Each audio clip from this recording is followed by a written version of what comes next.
वर्तमान समय में लोकसभा प्रत्याशियों द्वारा नामांकन भरने का दौर जारी है।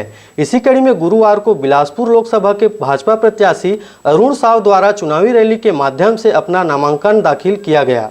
भाजपा प्रत्याशी अरुण साव के नामांकन रैली में सैकड़ों की संख्या में भाजपा कार्यकर्ता पहुंचे हुए थे, जिनके द्वारा शक्ति प्रदर्शन करते हुए बिलासपुर लोकसभा से भाजपा की जीत का परचम लहराया गया। इस रैली में बिल्हा विधानसभा के विधायक और नेता प्रतिपक्ष धर्मलाल कौशिक जी ने चुनावी रैली को संबोधित करते हुए कांग्रेस पर जमकर निशाना साधा।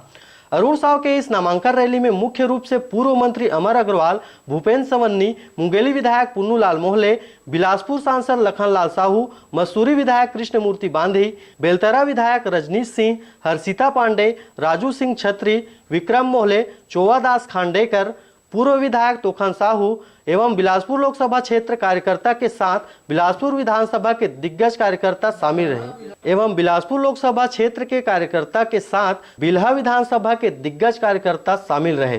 बिलासपुर से राजकुमार यादव के साथ नारायण बंजारे की रिपोर्ट, आरजे रमझाझर।